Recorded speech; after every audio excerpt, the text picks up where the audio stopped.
everybody here with the Heathmere Center for Cultural Engagement. I'm also excited to have Godwin, who's a co-facilitator and a board member of Heathmere, and in the back there is Leo, who's our social media and marketing intern. Alrighty, of course, whoops. We always like to start with a land acknowledgement statement, and I also like to change it up a little bit and just talk a little bit about why we do this. First of all, out of gratitude, like I really like us to just pause and reflect on how beautiful the Beverly is, the North Shore. We won't be discriminating to some people who came who don't live in Beverly. But just to pause to be grateful for that. And also to pause to think about how could we learn more about the history of Indigenous peoples who have lived here, and also what can we do to increase our understanding of and respect for Indigenous people who currently live amongst us. All right, so I think a lot of you know what living room conversations are, but since 2020, we've been partnering with the Beverly Public Library as well as other libraries, local libraries, to offer these small facilitated dialogues on a variety of topics where diverse residents can learn about and discuss challenging topics. And living room conversations is an approach that helps people speak in a way so that others can listen, and listen in order to connect more deeply with others. And we really believe that this approach to conversation is a great way to build a dialogic culture in a community, recognizing that mutual understanding and not agreement is really the foundation of any healthy community. All right, good evening, everybody. My name again is Godwin. Been part of Heathmere and this living room conversation. I think as I come to this, two things come to my mind, and two questions. One is, can we live together? And is it possible that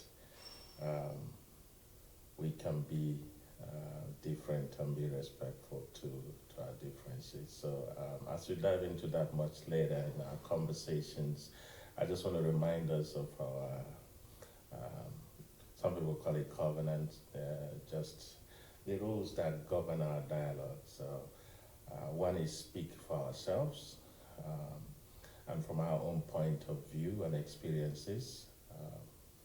So I'll be speaking as Godwin, not for Heathmere, not for any other person. Seek to understand and listen with curiosity and resilience. Expect the best intention and be mindful of the differences between intention and impact. So it's important that we are mindful of the difference between intention and impact. Share airtime, so please let's give ourselves time to talk. No one person dominating discussions. Respect confidentiality.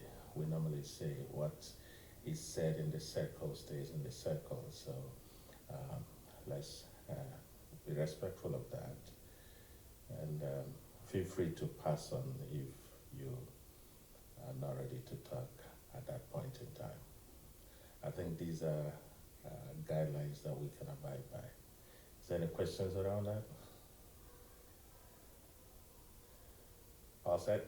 All right, thank you so much. Okay, so next we are I'm gonna invite the interviewees to come up to the chairs. Is that all right?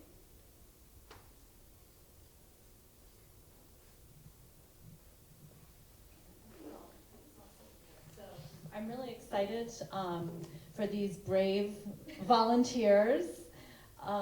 Mindy DiPolito is the chair of the Beverly Human Rights Committee, and Elliot Margolis is host of the Conservative Corner. So I'm really grateful that they've offered to spend their time with us this evening answering some questions. So I'm going to spend about 10, 15 minutes asking them some questions, and then we'll gather together in a small group. So the first question is, I already said your name, but just share something that you really love doing, or someone you love. so many people I love. I really love traveling. Um, I've been fortunate to travel a lot in the United States and some travel abroad, and have done some of that by myself and with the people I love, my family.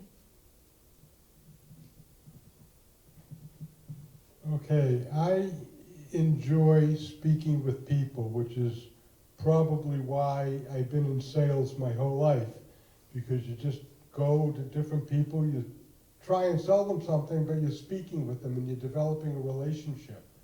And that's what I enjoy doing. I enjoy doing things like this. That's why I've done a BevCam show for well over 20 years. I just like to communicate, I guess. Thanks. So, talking across difference can be challenging. Could you share a bit about why you've agreed to participate tonight? What do you hope will come out of tonight's dialogue?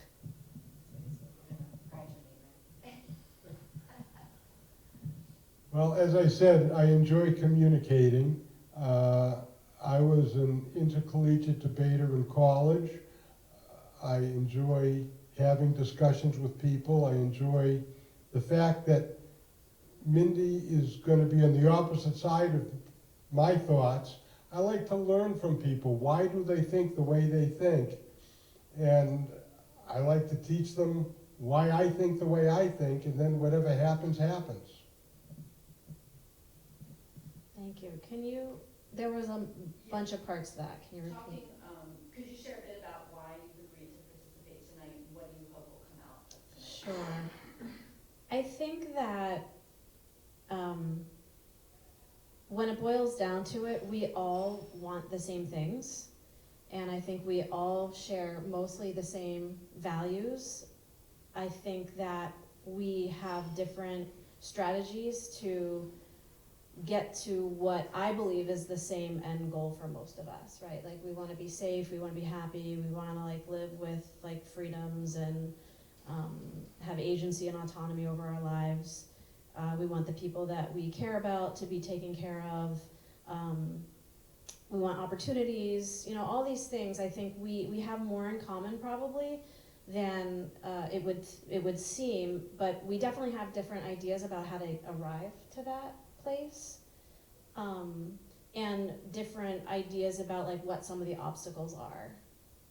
And I think that in this current climate of, it's very noisy with a lot of blame and, phrases taken out of context, sometimes in context. But I think that we would all benefit from hearing and learning, to Elliot's point, from one another. I have some very conservative people in my life that I feel like I could learn something if only we could talk about it. But there are some people I can do that with, and some people I don't feel very comfortable doing that with. So I hope that tonight we come away with inspiration or resolve to try to have those conversations and be open to learning and receptive to what others think. Thank you. So now I'm going to ask you each to talk about one or two of your unshakable political commitments. I would say an unshakable political commitment would be, well, first I'll say I don't commit actually to any political party. I deliberately am not registered with any political party and don't see that ever changing. But my political commitments that are unshakable are those that advance social justice and really prioritize people and issues that have been disadvantaged or powerless. People, I would say, issues and things that require some advocacy. Yeah.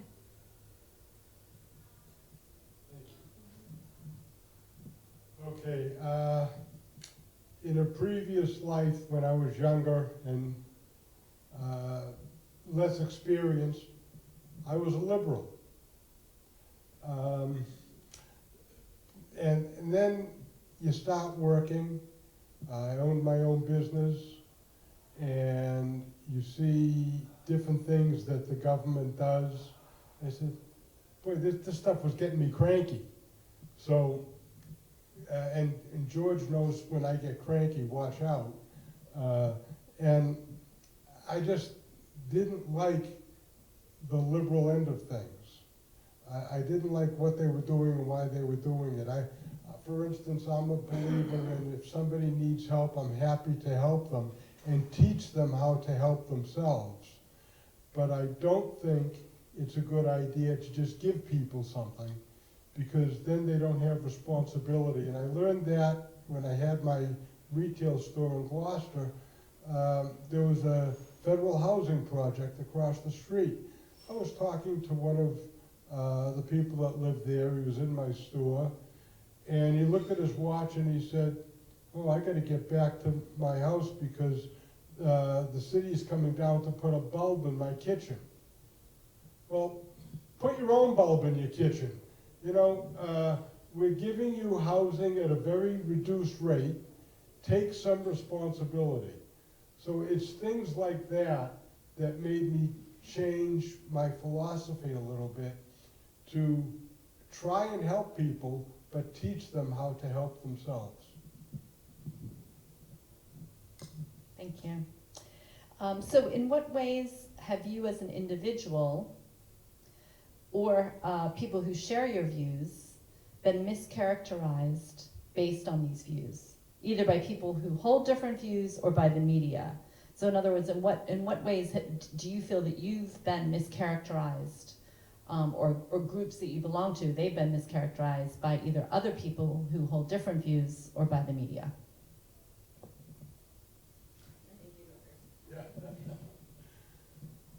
Okay, when Barack Obama was running for president, I didn't like his policies. I didn't like what he stood for.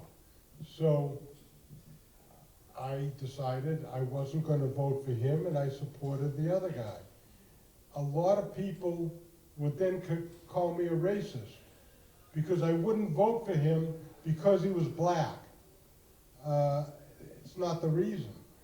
I don't believe in identity politics, and we have a lot of identity politics today.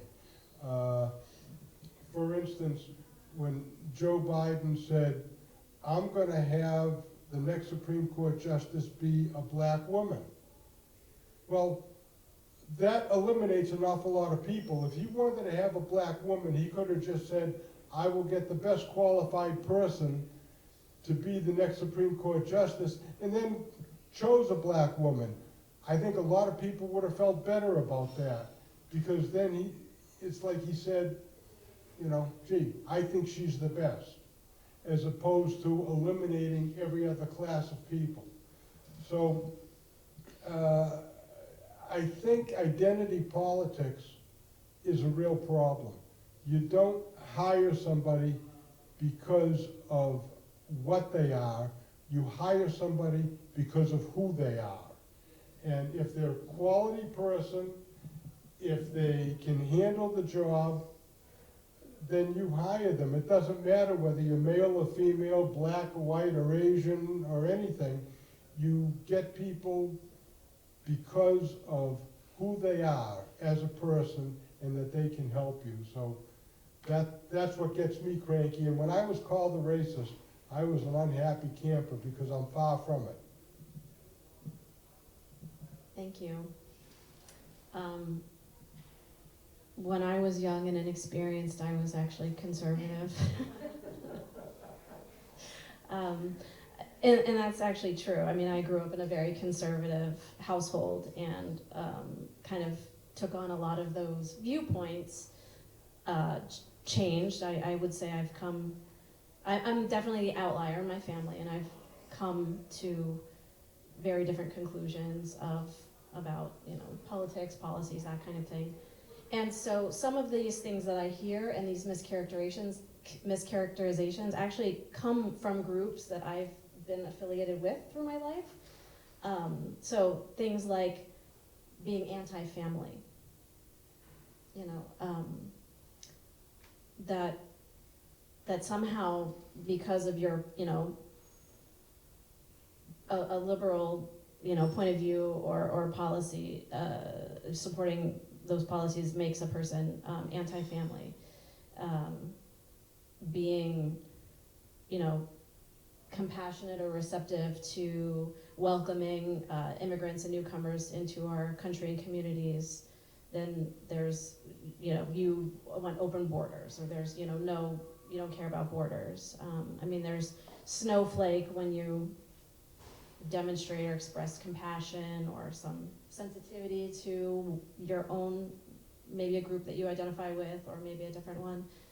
So, you know, the mischaracterizations certainly are shared back and forth across the political spectrum. And yeah, I mean, it would be fantastic to get away from that, because I can imagine it feels terrible to be labeled a racist if you have a political difference with somebody. Yeah, I mean, those are the ones off the top of my head. There's another one I'm thinking of that I won't mention right now because I think it's a little too fresh, but That's fine, we're allowed to pass and pass for now, right? And I think it's interesting that both of you have switched your political leanings over time. I think that's fascinating. So in light of that, what is something that you still wrestle with in terms of one of your own political commitments? What is something that you still wrestle with in terms of your own political commitments? So something that you know, maybe most likely tend to think one way, but maybe there's some gray areas there.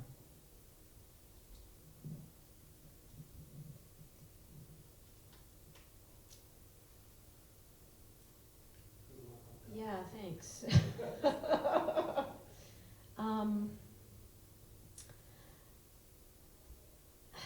I think that having been raised in a very conservative environment, or what I would consider now to be a very conservative environment, I think there are some issues that I have a little bit more understanding of the opposing side. I don't agree with it, and I don't, you know, vote that way, but I can understand where people are coming from who have a certain viewpoint that is not mine. I'm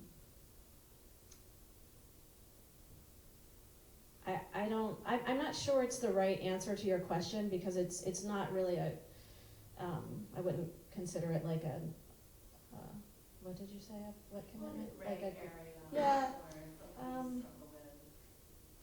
I mean, I guess what I struggle with is how I would say people who are pro-choice view people who are anti-abortion and vice versa, you know, because I think in that issue in particular that people aren't even arguing about the same thing, honestly, and that there's a lot of vilification that happens, and I certainly have my opinions, but I wish there was more like understanding about like where each kind of side was coming from.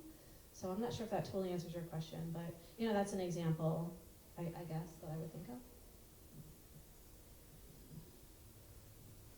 of. Interesting, we have a similar issue that we're going to talk about. Many moons ago when I was in college, I helped a number of women get abortions. I was friends with Bill Beard, if you've ever heard of Bill Beard. He was an abortion advocate. I helped him get speaking engagements at a lot of different places, and I understood what was going on, and I was in favor of it. Well, I've changed a little bit. I can justify abortion for a few reasons, particularly in the first trimester. Second trimester, not so much. Third trimester, never. It's kind of a major shift. It really had nothing to do with my changing from a liberal to a conservative, but it's definitely a change because I've talked to a lot of people. I've had, in my cable show on BevCam, I've interviewed a lot of people dealing with abortion. And, you know, it's a tough issue. It doesn't belong in the government at all as far as I'm concerned. The government shouldn't shouldn't get involved in that. There's more important things to get involved with. But just from a personal perspective, my wife and I talked about it when we got married, and we said no, we wouldn't do it. But there are reasons, I believe, that an abortion is justified. In today's day and age, it's pretty difficult to get pregnant if you don't want to get pregnant. You know, we have so many different ways to avoid getting pregnant, so that makes it a little more difficult for me to justify an abortion. Can I just say, I'm not gonna respond to the content, but just that, like when I was in college, I volunteered at a crisis pregnancy center, which is very anti-abortion, you know, so, yes. Wait, we switched. Yeah, right? See how much we have in common. Interesting, yeah. Okay, the last question, which is, what is the question you would like to ask the other? What would you like to ask the other person? So I think,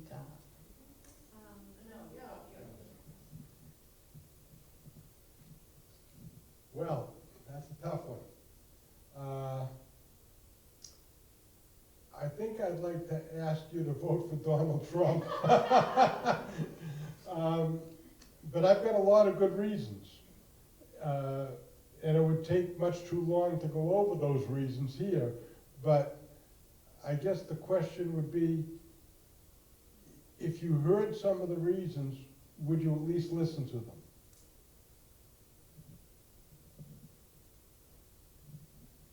I'm answering the question. Yes, yeah.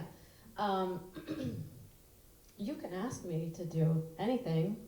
And I'd love to hear why you or anybody would vote for Donald Trump. So I'm definitely open to hearing that.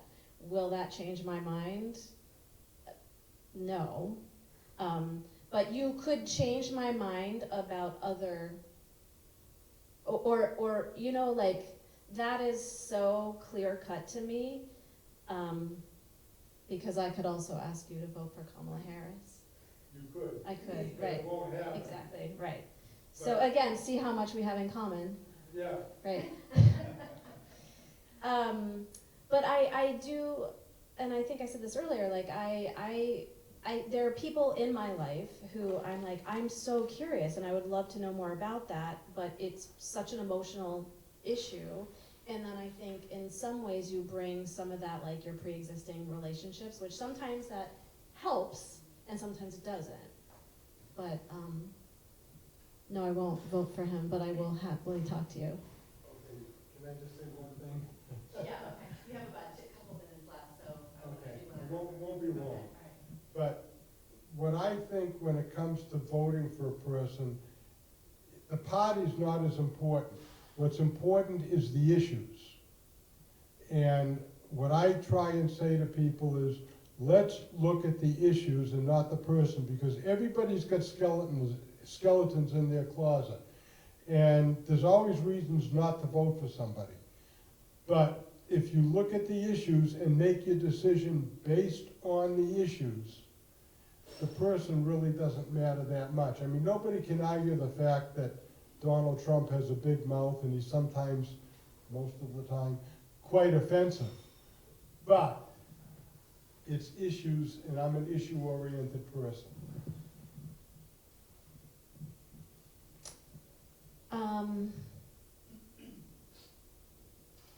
I would, one question I thought of, you have already answered about like an issue that you've, changed your mind on, but I guess I would ask, what, if any, politicians or leaders who identify as liberal do you admire and why?